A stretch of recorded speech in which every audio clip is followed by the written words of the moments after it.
Buenas tardes, gracias por participar esta tarde en la presentación de El peronismo menos pensado, el libro que Eudeva está presentando de Sabrina Ahmechet. Y estoy aquí a los efectos de darles la bienvenida, de coordinar el panel y de hacer algunos agradecimientos. El primer agradecimiento, por supuesto, es para quienes van a presentar el libro, además de la autora, que es una amiga de la casa. Por supuesto, todos conocen a Graciela Fernández Meijide, no necesita presentación, pero a mí igual me gusta decir que soy, y desde hace muchos años, una de las voces más sabias que tiene la política y la sociedad argentina, a quien muchos escuchamos con mucha atención. Es una mujer, por supuesto, súper valiente, no hace falta resaltarlo, pero que sigue viviendo cada minuto de su vida pensando en la Argentina de mañana.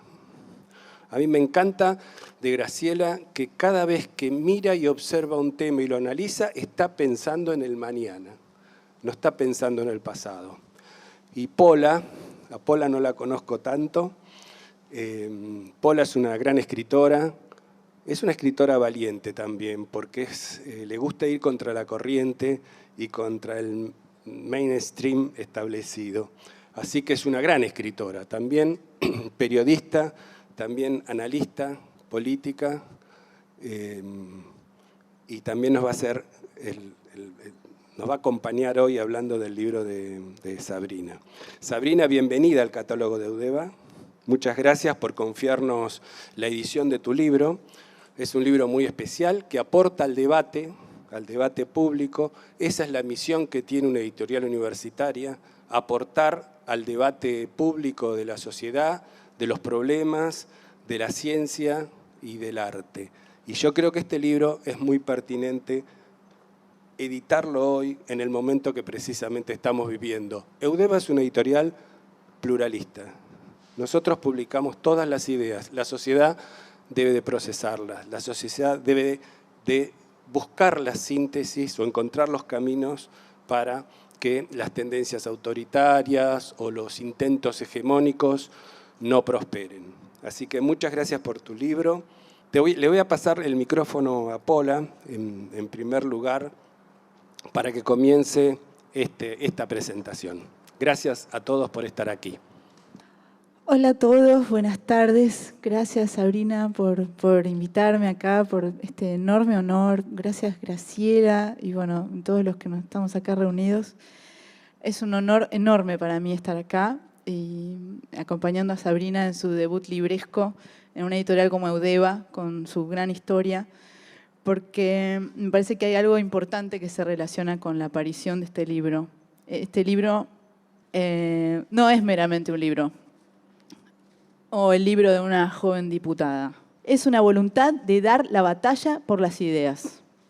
Es un gesto deliberado de Sabrina de marcar el campo intelectual y de hacerlo con la fuerza de su propia adscripción en las columnas de la universidad, de la academia, rompiendo ese divorcio entre la política tácito, entre la política y la universidad, la academia, entre el pensamiento y la política, que hay, quizás, ¿no? Me parece, de este lado de la guerra.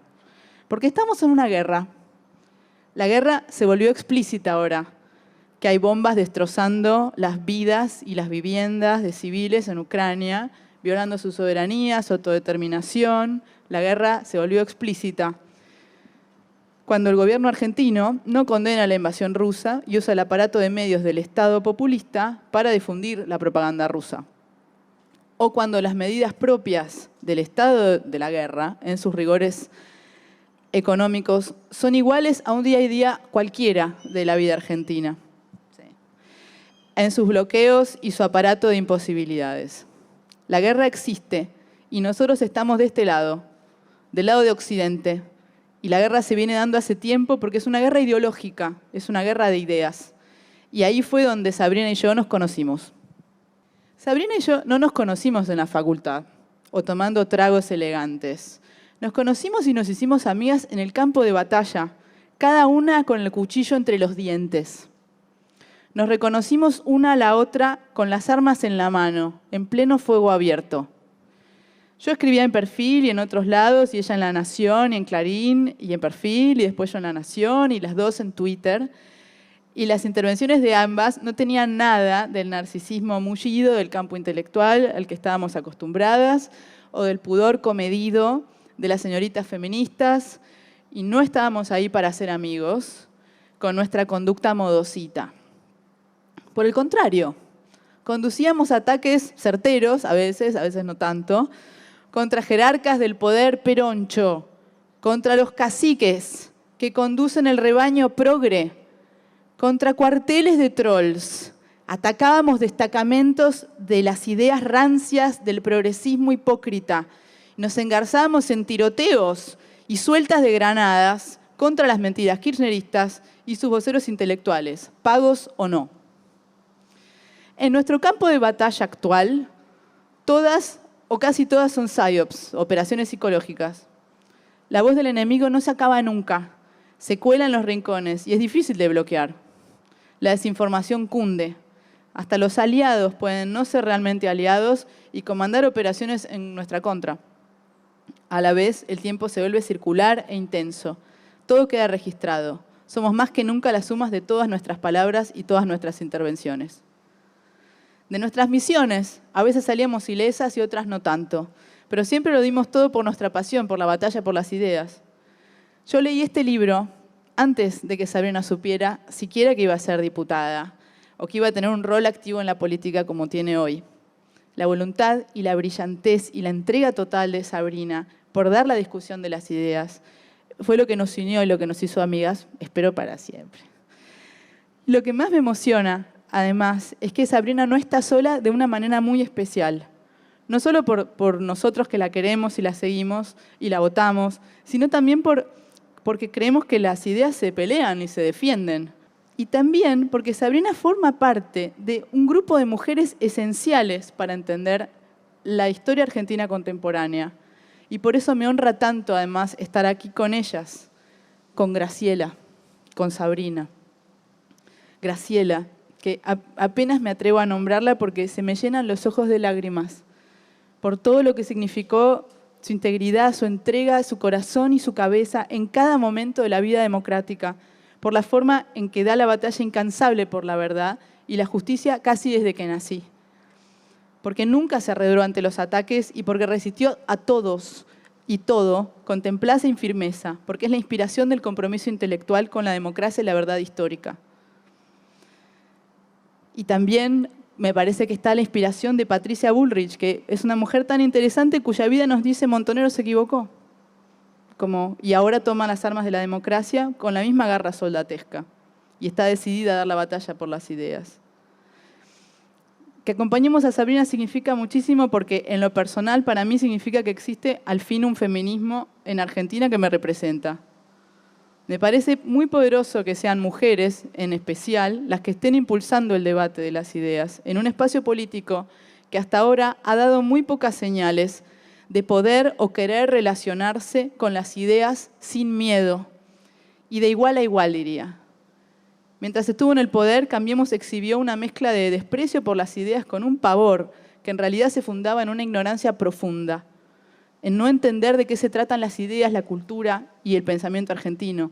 Y esto continúa en muchas zonas de lo que ahora se llama Juntos por el Cambio, donde sus popes son o parecen entrenados para no sobresalir, para no discutir y para no pensar. Todo lo contrario a Sabrina.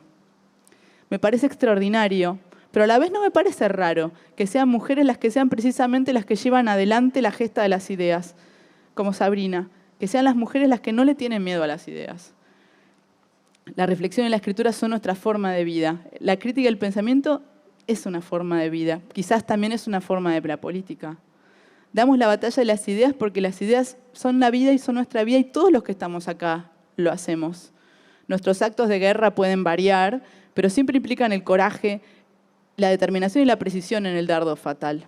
Damos la batalla cuando no nos dejamos apurar por las mentiras, cuando no nos dejamos correr por el progresismo farsante, o cuando decimos que no, que la gestión no puede superar o suplantar a las ideas, porque siempre, siempre se trata de ideas. Cuando defendemos a Borges, de los que dicen que Borges hubiera sido peronista, cuando no compramos ni por un segundo el cajón que nos dice que la cultura son ellos y no nosotros, que Sabrina analiza, damos la batalla cuando no nos dejamos intimidar.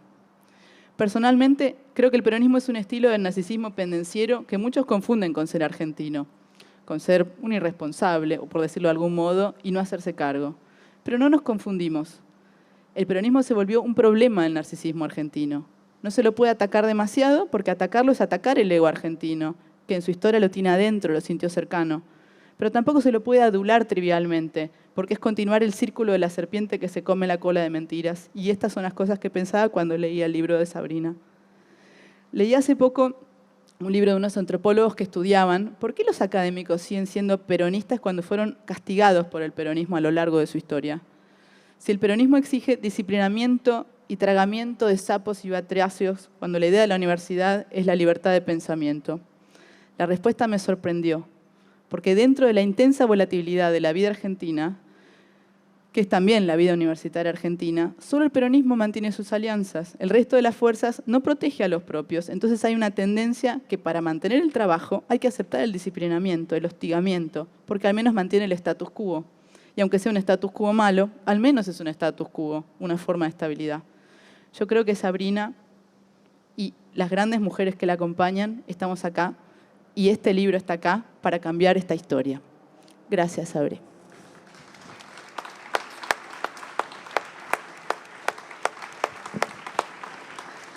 Bueno, muchas gracias, Pola. Graciela, me gustaría escuchar tus reflexiones. Bueno, buenas tardes a todos. Gracias, Sabrina. Gracias, Pola. Gracias, Luis. Es un gusto estar. Yo diría que ya me sentía jubilada, pero bueno, acá estoy, rejubilada. Yo cuando leí el libro de Sabrina, fui entendiendo cosas que me pasaron, porque soy lo suficientemente vieja como para haber votado por primera vez en el año 1951. Y lo que quisiera compartir con ustedes y al mismo tiempo mezclar las cosas del libro es esas impresiones que yo tuve después de haberlo leído y de haber reentendido por qué pasaban algunas cosas que pasaban. Por ejemplo, toda la primera parte del libro tiene que ver con el voto femenino. Incluso reconociendo ahí Sabrina, poniéndolo, que en realidad la mujer argentina, algunas mujeres argentinas, las sanjuaninas que quisieron hacerlo, votaron mucho antes. Hubo una ley en San Juan que hicieron los Cantoni, los hermanos Cantoni, que eran muy rebeldes y que en el año 29 hizo que las mujeres sanjuaninas votaran por primera vez. Después, bueno, vino el golpe del 30, eso se terminó, ahí quedó larvado esa necesidad de que la mujer participara en las decisiones de la vida política del país. Cuando Perón decide estructurar las instituciones con las cuales iba a gobernar y que lo hizo muy cuidadosamente, y eso es lo notable del libro de Sabrina, que toma ladrillo por ladrillo, respuesta por respuesta de la oposición a los argumentos de los peronistas de ese momento, cómo se va construyendo la Constitución, cómo se modifica la ley electoral, cómo se modifica la ley de partidos políticos, de tal manera de ir construyendo un poder que termina siendo una identidad. Primer ejemplo del tema identidad. Cuando fue ya la época de la desaparición, muy tempranamente, después de la dictadura del 76, secuestraron al gobernador de Salta, Ragone, que siendo radical había aceptado ser apoyado por el peronismo. Yo conocí a su mujer y a su hijo porque se acercaron a la asamblea permanente, estuvimos viendo, y ella me contaba cómo un obrero que trabajaba con Ragone, un empleado tal vez, un señor muy humilde, le decía: vio señora, eso le pasó al doctor por meterse en política. Y ella le decía: pero fulano, usted es peronista. Ah, claro, dice, yo soy peronista, no hago política. A ese nivel, ¿sí? se construyó esa identidad. Él no estaba haciendo política, era peronista. El año 51,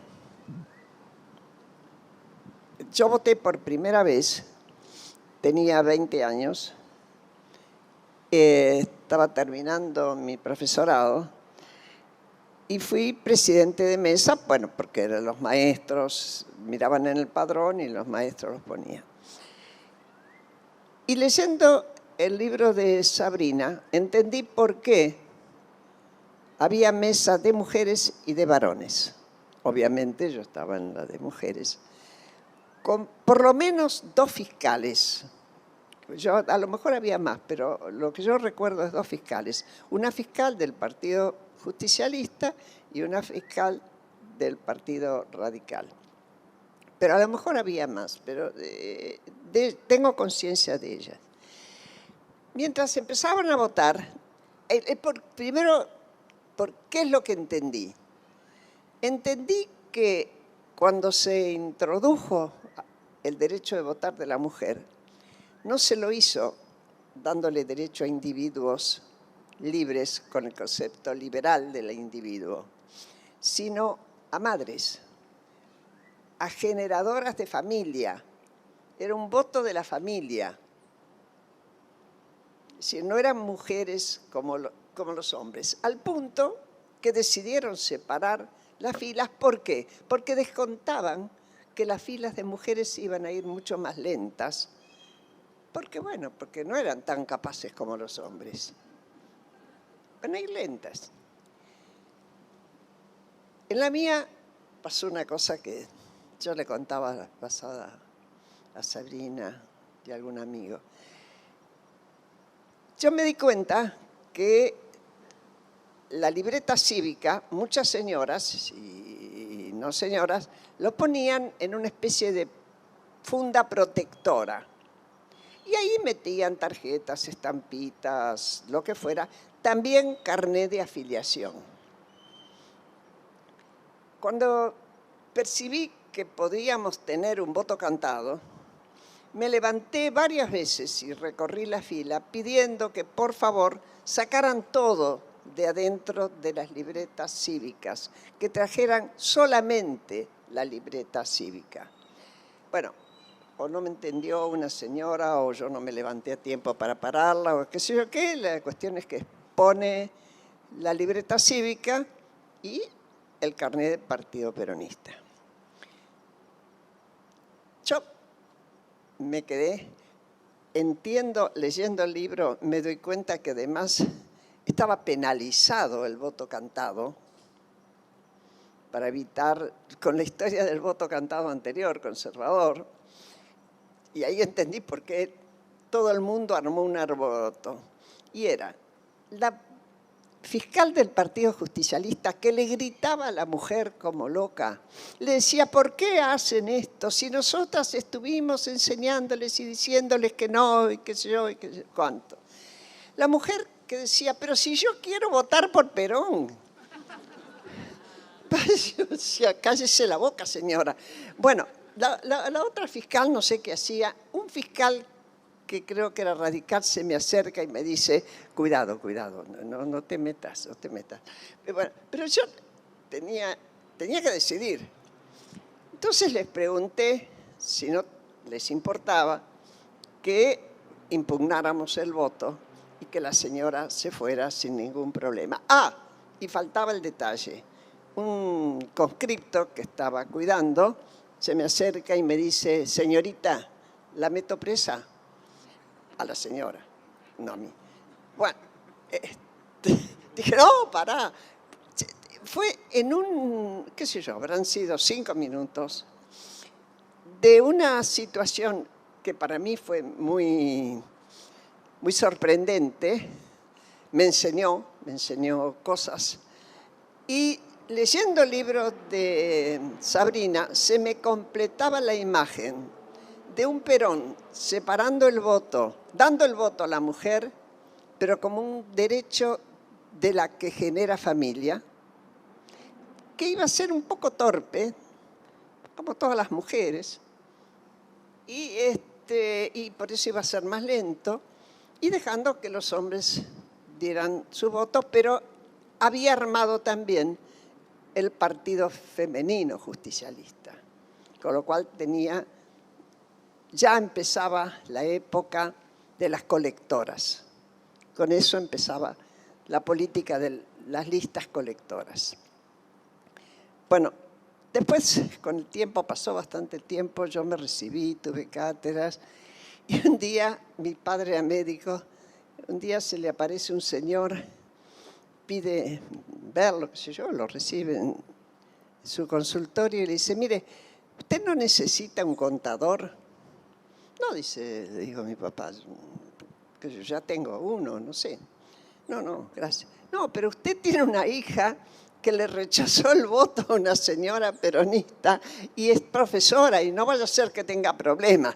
Pero ese señor, mi papá, que era muy grandote, lo agarró de los fondillos de los pantalones y de acá del saco y lo puso en la calle de un solo saque. Y yo nunca tuve que afiliarme al partido para tener cátedras, cosas que se decía que había que hacerlo, pero se ve que hacían falta profesores y no me pidieron. Bueno, yo fui enganchando con el libro de Sabrina mi propia vida, mis propias apreciaciones y la visión de cómo, desde un lugar donde la imagen a copiar había estado en la Europa fascista, sin embargo, por ser construida posguerra, ya no podía construirse un partido totalitario, pero se lo iba a hacer lo más sólidamente posible, inmune a la oposición.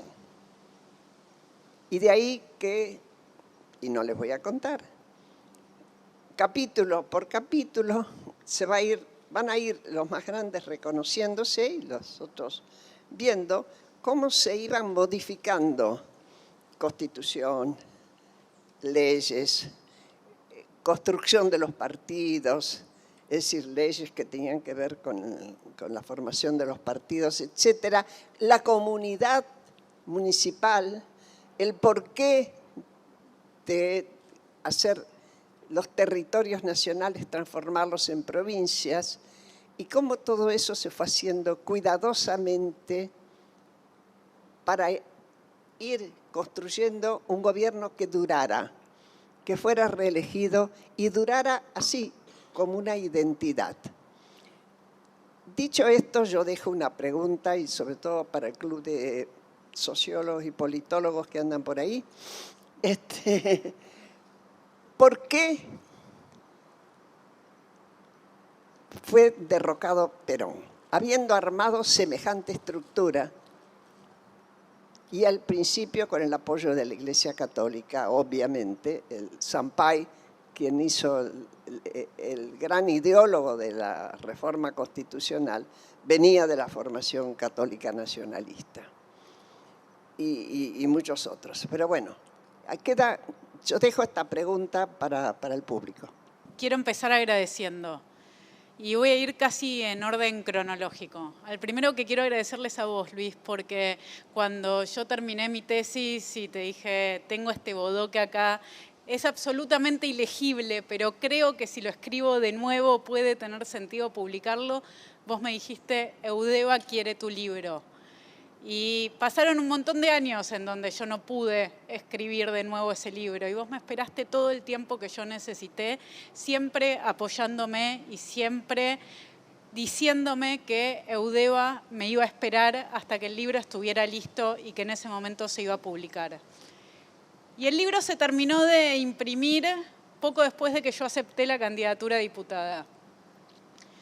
Y un libro en el que yo había trabajado tanto, en el que yo le había robado tanto tiempo a mi vida personal, a mi familia, a mis amigos para dedicárselo a ese libro, me hubiera penado un montón que quedara en el medio de la belicosidad de la campaña. Y levanté un día el teléfono con un poco de temor, llamándolo a Luis, diciéndole, yo sé que tenés el libro listo y yo sé que tal vez comercialmente puede ser un buen... pero por favor, yo quiero mucho este libro y es una parte muy importante de mi vida y te pido que lo esperemos. Y Luis me dijo instantáneamente, sí, este libro lo vamos a publicar cuando vos tengas ganas de publicarlo, lo vamos a poner en la calle cuando esté lista la situación para que sea recibido como tiene que recibirse. Así que has sido un gran editor y he sentido siempre tu apoyo. Muchísimas gracias por eso, a vos y al editorial.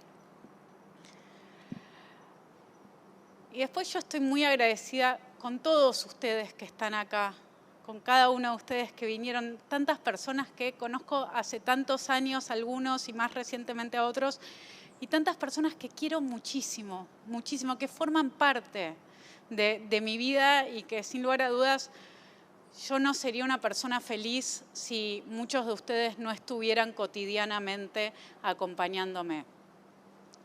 ¿Y qué decirles de Pola y de Graciela? De Pola lo que les puedo contar es que cuando finalmente salió el libro me dijo, yo te lo voy a presentar. Pero estás viviendo en Barcelona, yo te lo voy a presentar. Y yo dije, wow, qué lindo, muchas gracias. Pola había leído partes del libro antes. Muchas gracias por tener ganas en ese mismo instante en el que yo te conté que había salido el libro o que estaba por salir esas semanas, por decirme yo te lo voy a presentar.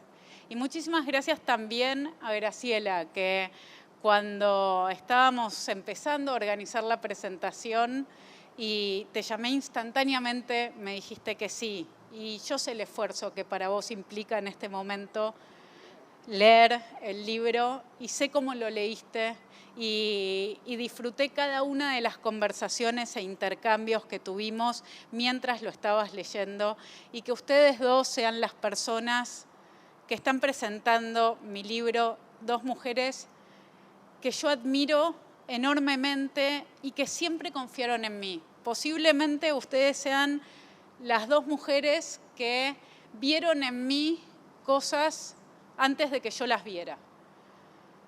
Tanto Pola como Graciela encontraron en diferentes lugares y por diferentes actitudes un futuro que yo todavía ni siquiera imaginaba.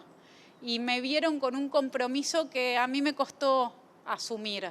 Y me acompañan cada día, en cada momento. Yo sé que el camino que elegí muchas veces es muy duro y tengo en dos mujeres que admiro profundamente un apoyo fundamental para recorrerlo. Así que gracias por estar acá y gracias por ser parte de mi vida y gracias por haberse tomado el enorme trabajo que significa haber participado de esta presentación.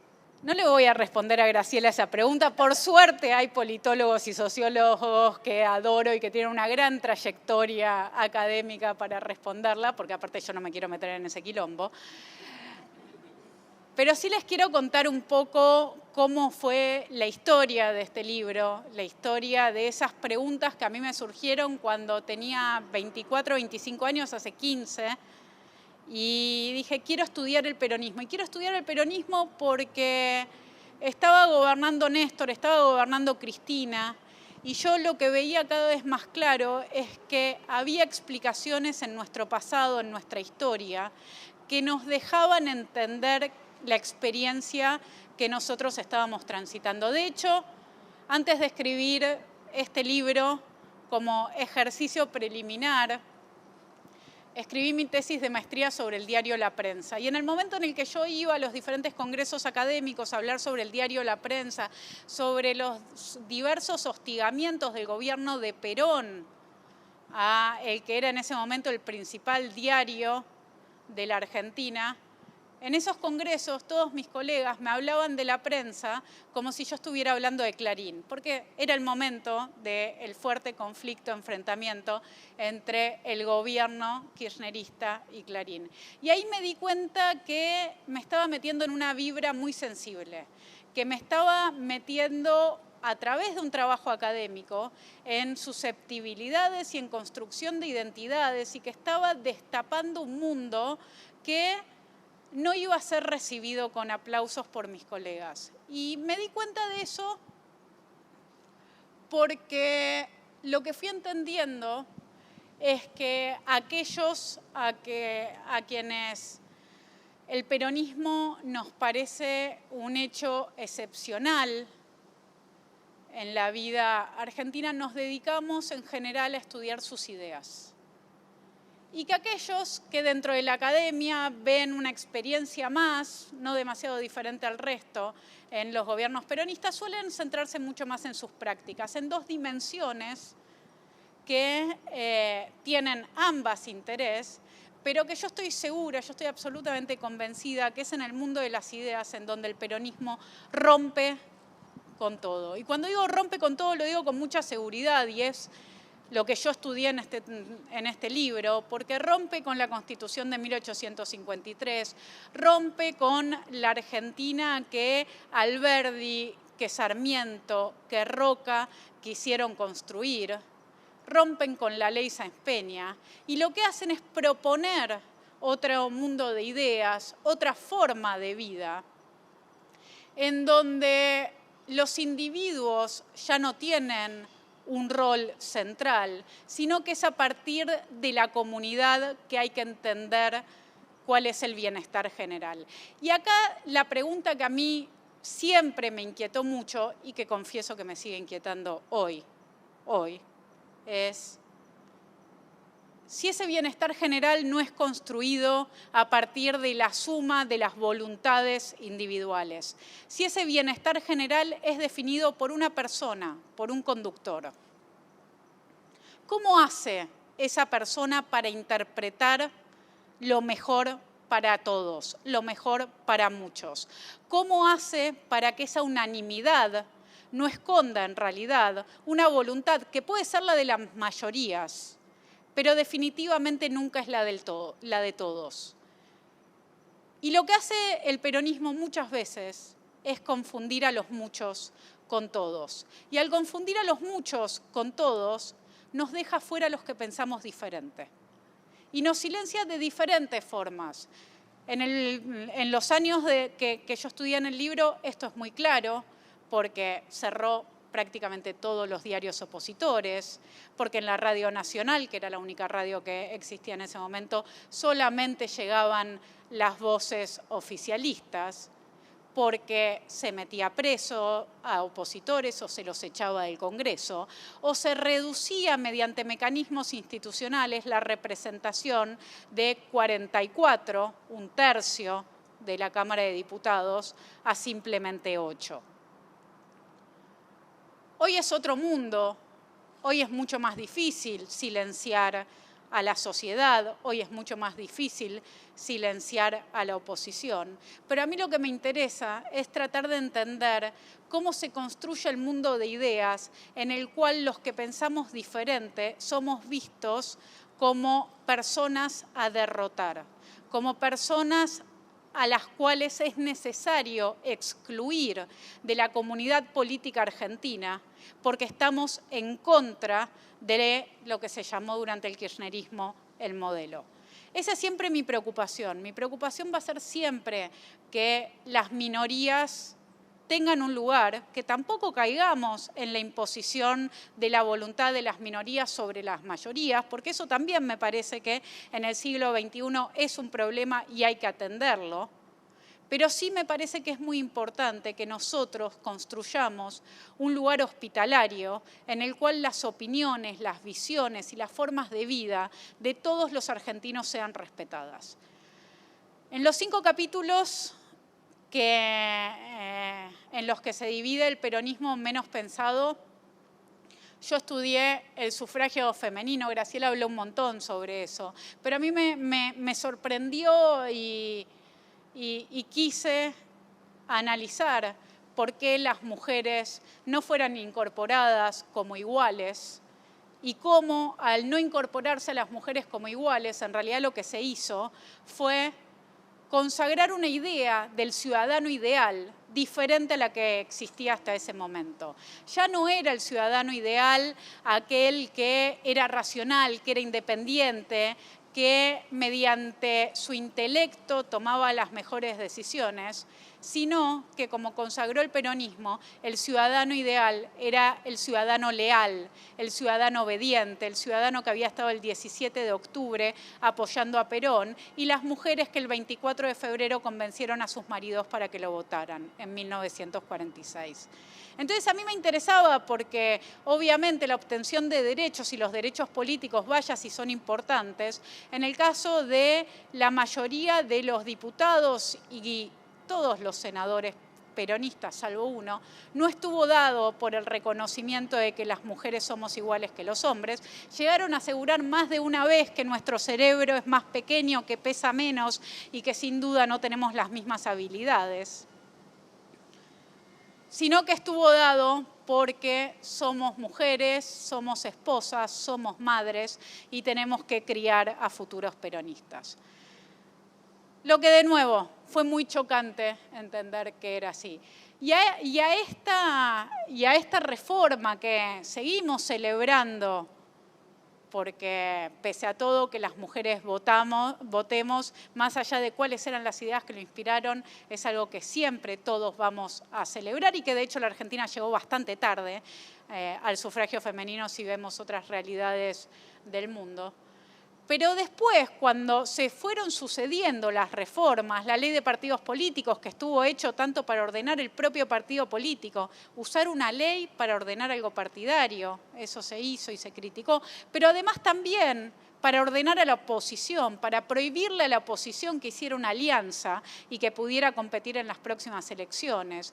Y después llegó la reforma constitucional, una reforma constitucional que realmente abandonó las ideas de 1853, de la república, de las instituciones y del federalismo, para consagrar una constitución en donde lo que importaba era hacer valer la voluntad del conductor. Y esta voluntad del conductor a partir de 1949 y sobre todo a partir de 1951 y los últimos años del peronismo es lo que nosotros vamos a ver tanto en la ley electoral como en la provincialización de los territorios nacionales. Cuando encontremos en las reformas políticas, en las reformas institucionales, que lo que se hace es justificado porque es la voluntad del líder. Este es un libro de historia. Es un libro de historia política que analiza las ideas que guiaron las leyes institucionales durante el primer peronismo. Pero al mismo tiempo, yo estoy absolutamente convencida de que es un libro de muchísima actualidad, porque las ideas del peronismo de esa época siguen muy presentes entre muchos que nos gobiernan. Y las ideas políticas de esa época fueron combatidas por quienes defendían la libertad, por muchos que hoy seguimos defendiendo la libertad y cuidando que cada uno de los ciudadanos, sin importar qué sea lo que piensan, sienta que tiene un lugar en la Argentina que le es propio. Muchísimas gracias a todos.